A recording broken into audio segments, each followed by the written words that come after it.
नमस्कार।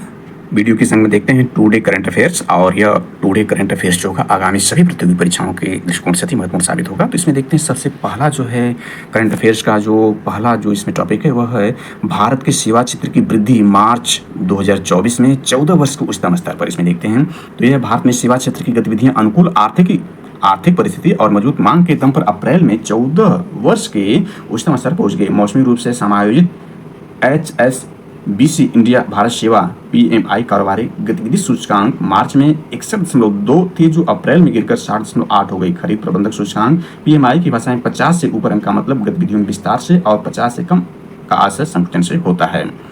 तो यहाँ पर देखते हैं अनुकूल आर्थिक परिस्थितियों और मजबूत मांग का मिला समर्थन। PMI सूचकांक मार्च के 61.2 से अप्रैल में 60.8 पर आ गया। तो यह महत्वपूर्ण खबर इसको देखा जा सकता है। इसके बाद अगला देखते हैं तो RBI की प्रस्तावित नियम से सभी बैंकों के सिविल लोड के यानी इसमें देख लेते हैं RBI के प्रस्तावित नियम क्या है, वेरी वेरी इंपॉर्टेंट है आगामी एग्जाम दृष्टिकोण से। तो इसमें देखते हैं आज जैसा कि आप देखें 7 मई 2024 है तो यह जो है RBI के जो नए नियम घोषित किए उसको देखते हैं। इसके तहत क्या नियम है, नए नियम के तहत सभी बैंकों को अब मुनाफे की 5% राशि अलग से रखनी होगी। ये ध्यान देना, इसमें ये नया नियम लगाया गया है। 2 सरकारी बैंकों ने सोमवार मीन्स देखें तो जो कल मीन्स 6 अप्रैल 2024 को वित्तीय परिणाम जनवरी से मार्च 2024 की तिमाही घोषित किए जो काफी अच्छे रहे। इसके बावजूद सोमवार को तकरीबन सभी बैंकों के शेयर धड़ाम हो गए। इसका कारण पिछले हफ्ते RBI की तरफ से सभी तरह की बैंकों व गैर बैंकिंग वित्तीय कंपनियों के लाए गए नए नियम के प्रस्ताव बताया जा रहा है। इसके मुताबिक परियोजना को कर्ज मुहैया कराने वाले सभी बैंकों NBFC सहकारी बैंक आदि समेत को अब अपने मुनाफे की 5% अपनी राशि अलग से संयुक्त करनी पड़ सकती है। इसका असर यह रहा कि बाजार में PNB के शेयर 6.41%, केनरा बैंक के 5.12%, बैंक ऑफ बड़ौदा के 3.71%, यूनियन बैंक के शेयर में 3.12% की गिरावट दर्ज की गई। RBI के प्रस्तावित नियम का भय इतना ज्यादा रहा कि बाजार खुलने से पहले कई निवेशक सलाहकार एजेंसियों ने रिपोर्ट जारी होने से बैंक के मुनाफे पर कोई असर नहीं होगा। तो यह महत्वपूर्ण खबर रही। आगे देखते हैं, यह महत्वपूर्ण खबर को कवर करते हैं तो यह है बॉलीवुड अभिनेत्री करीना कपूर खान को यूनिसेफ इंडिया का नेशनल ब्रांड एम्बेसडर नियुक्त किया गया। वेरी वेरी इंपॉर्टेंट है, पूछा सकता है कि किसे यूनिसेफ इंडिया का नेशनल ब्रांड एम्बेसडर नियुक्त किया गया, तो वह बॉलीवुड अभिनेत्री करीना कपूर खान है। करीना कपूर साल 2014 से यूनिसेफ इंडिया के साथ जुड़ी और उन्होंने लड़कियों की शिक्षा, लैंगिक समानता से मुद्दों पर काम किया है। अगला इसमें देखते हैं तो यह बनता है इसमें महत्वपूर्ण रूप से निर्वाचन आयोग ने देश में चल रहे लोकसभा चुनाव यानी जैसा कि देखें 18वें लोकसभा के लिए आम चुनाव कराए जा रहे हैं। पहला चरण जो है वो 19 अप्रैल से चालू है और आचार संहिता 16 मार्च को लागू कर दी गई थी। 16 मार्च 2024 को आचार संहिता लागू कर दी गई और पहला चरण जो है 19 अप्रैल से शुरू हुआ है और आखिरी चरण जो होगा 1 जून 2024 को होगा और इसकी मतगणना 4 जून 2024 को कराई जाएगी। 7 चरणों वाला चुनाव है। पिछला चरण भी 7 चरणों में कराया गया था, यानी 2 लगातार चरण देखें तो 7 चरणों में कराया गया और पहला चरण जो था यानी पहला आम चुनाव जो कराया गया था 50 यानी 52 से लेकर 56 तक कराया गया था 57 तक, वो सबसे लंबा चुनाव था। इस बार भी जो लंबा दूसरा सबसे लंबा क्योंकि 2.5 महीने कराया जा रहा है। तो इसमें देखते हैं महत्वपूर्ण रूप से ये जो खबर है इस पर महत्वपूर्ण रूप से जो चुनाव से पूर्व की गतिविधियां वीडियो के एक महत्वपूर्ण पार्ट में अपलोड की जा चुकी है, वहां से आप देख सकते हैं। तो इसमें देखते हैं निर्वाचन आयोग ने देश में चले लोकसभा चुनाव 2024 के दौरान इंटरनेशनल इलेक्शन विजिटर्स प्रोग्राम यानी IEVP के तहत 23 देशों के चुनाव प्रबंध निकायों में से 75 अंतर्राष्ट्रीय आगंतुकों को आमंत्रित किया। इसमें International Foundation for Electoral System IFES के सदस्य भी शामिल हैं। इसका उद्देश्य विदेशी प्रबंधन निकायों को भारतीय चुनाव कार्य प्रणालियों से परिचित कराना है।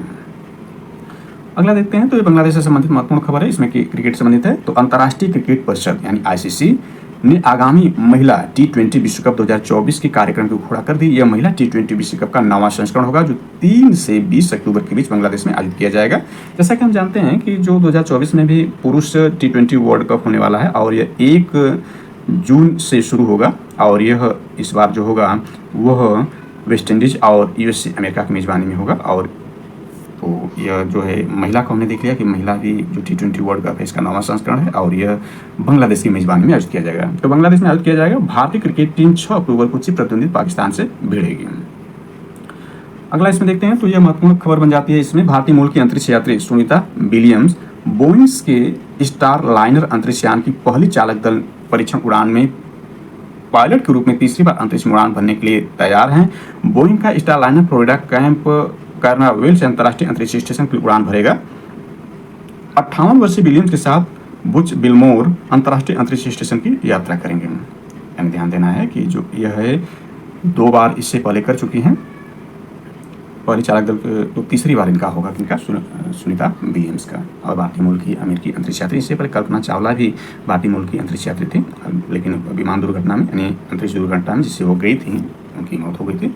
तो ये महत्वपूर्ण है। हालांकि आज के न्यूज़ के हिसाब से देखें आज ही इस प्रक्षेपण करना था इसको, यानी 7 मई 2024 को, लेकिन विभिन्न कारणों से इस जो है अंतरिक्ष उड़ान को हालांकि फिलहाल के लिए टाल दिया गया है। आज के न्यूज़ के हिसाब से देखें इसको। तो अगले करंट अफेयर्स को कवर करते हैं। तो भारत की राष्ट्रपति जो भारत में वर्तमान में भारत के राष्ट्रपति हैं द्रौपदी मुर्मू जी ने पूर्व राष्ट्रपति ज्ञानी जैल सिंह को उनकी जयंती 5 मई 2024 पर पुष्पांजलि अर्पित की। उनका जन्म जनरल सिंह के रूप में हुआ था, लेकिन बाद में उन्होंने अपना नाम बदलकर जैल सिंह रख लिया था। ज्ञानी जैल सिंह ने 15 जुलाई 1982 से 25 जुलाई 1987 तक भारत के 7वें राष्ट्रपति के रूप में कार्य किया था। यानी 15 जुलाई 1982 से, यानी इंदिरा गांधी के प्रधानमंत्रित्व काल में थे और राजीव गांधी के प्रधानमंत्रित्व काल में ये थे, और 7वें राष्ट्रपति के रूप में कार्यभार के रूप में अपना कार्य किया था। अगला देखते हैं। तो यह बनता है, इसको हमने देख लिया कि आईसीसी महिला T20 विश्व कप का आयोजन किस देश में किया जाए, अभी घोषणा की गई बांग्लादेश में। आगे देखते हैं इसमें महत्वपूर्ण खबर में क्या है सिक्रेटिव देश इटरिया के बारे में ज्ञात जानकारियां। तो इसमें देखें विश्व प्रेस स्वतंत्रता सूचकांक में आखिरी स्थान पर स्थित सिक्रेटिव देश इरिट्रिया को 30 साल के युद्ध के बाद 1993 में इथियोपिया स्वतंत्रता मिली थी, और तब से आईसीएस एफएवर्की इसके राष्ट्रपति हैं। 6.3 मिलियन जनसंख्या वाले इस देश में एक ही राजनीतिक दल है। कृषि निर्भर इरिट्रिया अफ्रीका के सबसे गरीब देशों में से एक है।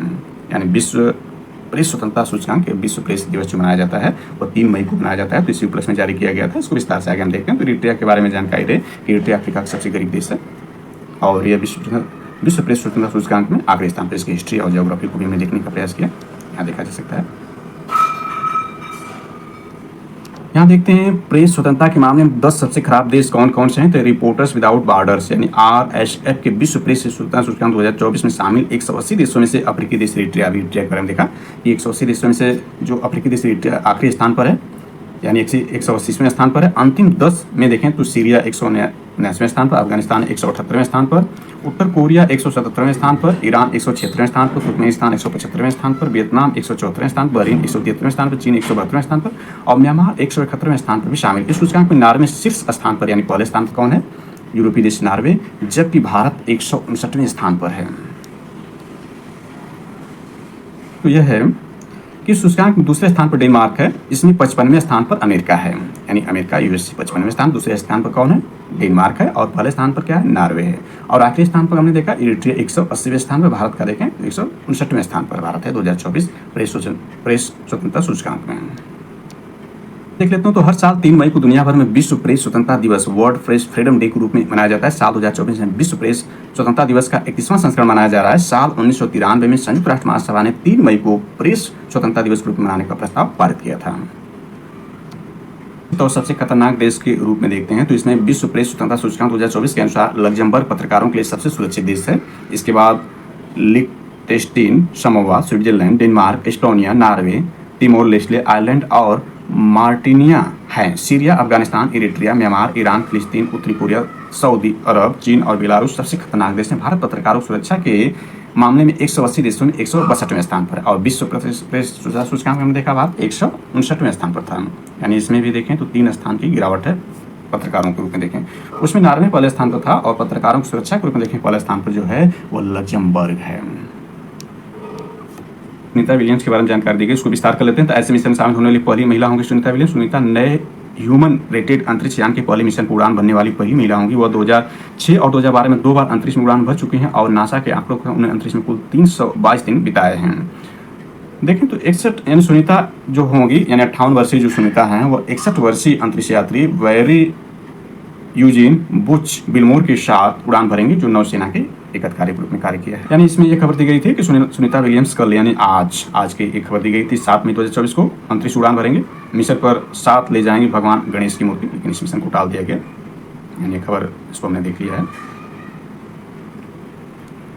और खबर बन जाती है T20 वर्ल्ड कप के संदर्भ में। देखें तो युवराज सिंह यानी इसमें अंतर्राष्ट्रीय क्रिकेट परिषद ICC ने भारत के दिग्गज पूर्व क्रिकेटर युवराज सिंह को ICC पुरुष T20 विश्व कप 2024 का ब्रांड एम्बेसडर नियुक्त किया गया है, जिसकी शुरुआत 1 जून 2024 से आयोजित की जाएगी USA और वेस्ट इंडीज़ की मेजबानी में।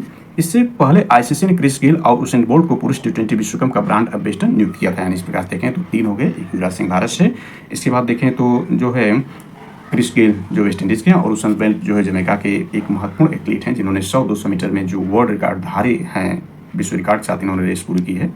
तो गौरतलब है कि T20 विश्व कप का आयोजन वेस्ट इंडीज और USA की संयुक्त मेजबानी में किया जाएगा, 1 जून से शुरू होगा।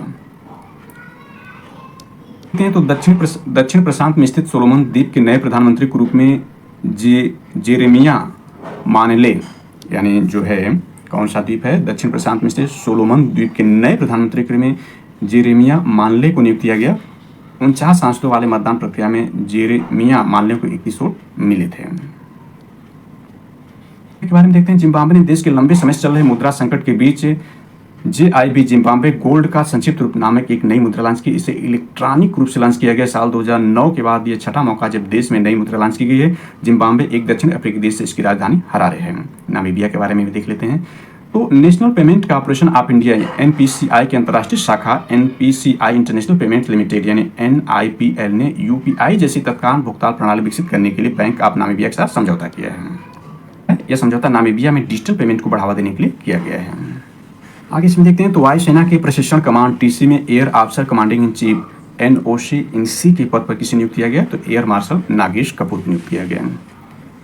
इसे हमने देख लिया। ICC पुरुष T20 विश्व कप 2000 का ब्रांड एम्बेसडर किसे नियुक्त किया गया, युवराज सिंह को। साथ ही में देखें उसेन बोल्ट और जो है क्रिस गेल को भी इसका ब्रांड एम्बेसडर नियुक्त किया गया है। तो उसके बाद यह देखते हैं, ये सब जानकारी हमें यानी महत्वपूर्ण जानकारी को इसमें कवर करके आखिरी जानकारी इसमें देखते हैं। तो शतरंज खिलाड़ी को ग्रैंड मास्टर कब कहा जाता है, तो इसमें देखें ग्रैंड मास्टर किसी शतरंज खिलाड़ी के लिए सर्वोच्च उपाधि और ये उपाधि इंटरनेशनल चेस फाउंडेशन यानी FIDI द्वारा प्रदान की जाती है। किसी खिलाड़ी को ग्रैंड मास्टर बनने के लिए कम से कम 2500 एलो रेटिंग हासिल करनी पड़ती है और अन्य ग्रैंड मास्टर से जुड़े टूर्नामेंट में उसके 3 अनुकूल परिणाम नाम्स होने चाहिए। ये नाम्स टूर्नामेंट में कम से कम 27 गेम्स में आने चाहिए। तो इस तरह से जो होता है शतरंज खिलाड़ी को ग्रैंड मास्टर बनाया जाता है। तो यह महत्वपूर्ण करंट अफेयर्स रहे टुडे करंट अफेयर्स के अंतर्गत। Thanks for watching this.